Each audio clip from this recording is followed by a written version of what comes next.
Hey everybody, Redline Logbook here, to talk about the different races of the Danmachi universe. Starting with the most common race, humans. Human beings are the most plentiful race on the planet and control the most amount of land, countries, etc., etc. It is believed the main reason for this is because they are one of the two races that has the ability to mate with every other race. Every other race cannot mate with each other, so a dwarf and an elf cannot have a baby together, and a half-elf and a dwarf can't have a baby together either. It has to be a dwarf and a dwarf, or a dwarf and a human, and they'll make a half-dwarf, and that half-dwarf can then be with a human or a dwarf. And that goes for every other race except for humans and Amazons. We'll get to them in a minute. But the humans are able to have babies with everyone, and are able to have babies with even half versions of everyone. This ability to reproduce like crazy is probably their one and only advantage, because human beings are considered to be the second weakest race out of all of them. Human beings, of course, come in every shape, size, and color you can imagine across the entire world. They take interest in all kinds of fields, from warfare to medicine to the arts. And they seem to be the only race that is heavily influenced by their environment, so their culture is dictated by that environment, which is why human beings also have the most diverse culture across the entire world. So the people of Rorio act different than the people of Rakia, the people of Rakia act different than the people within the desert, the people of the desert act different than the people from the Far East. This adaptability is also another reason why human beings have been able to spread across the entire world. Vanilla ice cream is the most consumed ice cream in the world, because it's the ice cream best suited for putting whatever toppings you want on it. And that's basically what human beings are. They are the vanilla ice cream of the world. The elves, on the other hand, are very distinct and very set in their ways and their culture. Elves are by far the most popular race throughout the entire world, because they are instinctively just beautiful. Either be they men or they're women, it doesn't matter. They are just born with natural good looks. They're also one of the few races born naturally with magic. As such, they can cast spells and such, even without a god's blessing. But because of this natural affinity to magic and their natural good looks, they're also very narcissistic, societally wise. Elves actively look down on other races as being unclean. As a result of this, it's actually very common practice for elves to refuse to touch the skin of other non-elves. Not all elven forests teach this custom to its people. Like Leafia's is quite open about touching other races, they don't really care. But for the most part, elves just don't like to do it. In fact, elves who believe that they are unclean or become filth themselves feel it is immoral and wrong to be around their own race, especially around royalty.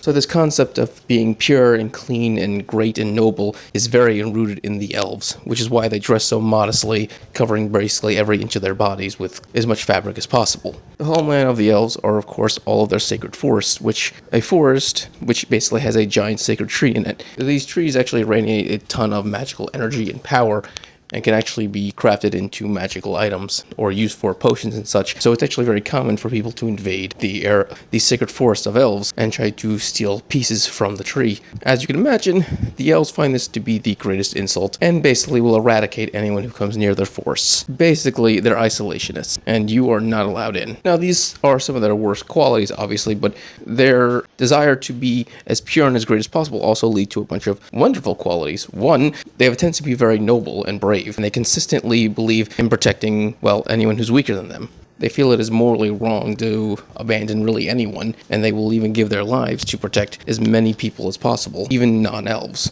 And if a non-elf saves them or befriends them in any way, shape, or form, the elf becomes absolutely loyal and dedicated to this person, because the fact of the matter is that their honor is on the line. If they can't repay the debt that they basically received, or if they can't give back the friendship that you gave them, then it's not just an insult on them, it's an insult on their entire race. And even with the group that they disagree with the most, the dwarves, if a dwarf proves that they are strong and brave and worthy of honor, the elves will absolutely stand by them 100%. An elf is probably the one you can trust the most when it comes to marriage. The custom of not touching other races is pretty common amongst elves, but what else has cost them is refusing to touch other elves when they're married. The only person that they are basically allowed to touch are their own spouse. So you can always trust an elf to be faithful. We also know the marriage custom of an elf, which is the couple go before a sacred tree at night during a full moon, and they say their vows, which is, very romantic. And the last thing to mention are the Dark Elves. The Dark Elves are just elves. Yeah, they're just like how there are black and white people, there are black and white elves. That's it. They're genetically the exact same.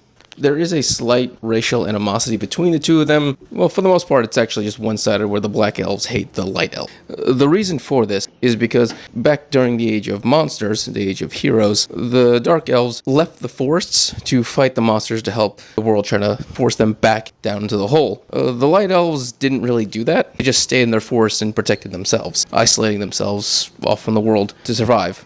As a result of this, because of the low birth rate of elves, there aren't a lot of Dark Elves left out there. They almost went completely extinct. And so they feel like the Light Elves basically left them to die. And so there's a slight animosity. For the most part, most people just ignore this, though. Otherwise, the relationship between Light and Dark Elves are for the most part okay. Because you gotta remember, the elves discriminate against the other races. They don't discriminate against other elves. That doesn't really make sense. The race that are considered the complete opposite of the elves, the dwarves. The dwarves are basically seen as the counterpart to the elves, mostly because while the elves are powerful in their magic, the dwarves are powerful in their physical strength. They're considered the strongest race physically. As such, many dwarves use this physical strength of theirs to mine and become craftsmen. Some of the most skilled artisans for ships and buildings and walls to protect your city are, for the most part, built by dwarves. Quite simply, if a job requires heavy labor, dwarves will always be everyone's first pick. When it comes to their culture and standard and way of living, they're actually a lot more like human beings, where they spread out into small countries and towns across the world. Their numbers just happen to be very significantly less than humans. Their negatives would be that they're very gruff and can resort to violence because of their superior strength. They have a tendency to use that strength. But as you can imagine, when you are born with such great strength and you interact with people who are weaker than you, you also learn quite a bit about self-control. So many dwarfs are, I guess you could say that they have a policy of making sure people don't get out of hand. Mama Mia is a perfect example of this, where if you try to cause any trouble in her bar, she will crack you upside the head and you will be waking up next week. So while they're rowdy, dwarves are also they like to make sure that everyone is behaving themselves. Another aspect of dwarves is they seem to be the most conscientious when it comes to relations with other people. They seem to fit quite nicely as the role of the parent figure, being a mother or a father, one who you can rely on, look to for guidance and respect. Basically, they're very traditional in their roles as men and women and trying to do what's best for society. Because of this, they do have a bad habit of, in a sense, self-sacrifice, where they will actively put other people's needs ahead of their own and actively play the role of the rock, a solid foundation for either the friendship, the family, or even a familia. Prums are a small race, roughly as tall as a dwarf, but unlike the dwarves who have massive muscles and just general girth to them, prums are very scrawny, and physically they're basically the akin to that of a child in strength. As such, they are looked down upon by many other races and treated basically like dirt. They do have one advantage, and that's the fact that their eyesight is the best out of any race, even the animal. In fact, they even have partial night vision. This is the main way a race so weak is able to survive, is with their binocular vision. They can pretty much run away when danger is coming long before it ever gets to where they're at. Long ago, during the Age of Heroes, the Prums had a symbol of their heroism. Her name was Finine. Finine was a great knight warrior that was able to help bring to the end of monsters in the world. As a result of her heroism and great deeds, she brought great glory to the Prums, but at the same time, she also began to be idolized to the point where she was even considered a goddess by the Prums. This would eventually become their downfall when the real gods descended down from heaven, because at that point it was proven that the one they worshipped, their idol, wasn't a real god. She was just a normal human, a normal Prum. As such, the Prums lost their glory and their purpose in the world, and the other races took advantage of this, and they were basically scattered to the four winds, basically a demeaned and destroyed race. Prums have a bad habit of becoming criminals, basically. Cheats, thieves, con men, basically the things that require the mind to the body to basically screw over other people. On the other hand, the Prums that don't go down this path, that actually go down a more noble path, have a tendency to be very calculating, thought out, and they consider bravery the most important thing. The reason for this is because while much of their culture and society has basically been obliterated, the mark of Fiona has basically been stuck with them for generations. Even if they don't know her story, it has still been part of Prum culture to try to be as brave, as courageous, and as noble as humanly possible. So this is really a major dichotomy of the Prums. They either fall into despair and become criminals and the lowest of society, or they take hold of that spark that's been inside of them for thousands of years and push forward. It's depressing to say, but there aren't really a lot of problems in the middle of society.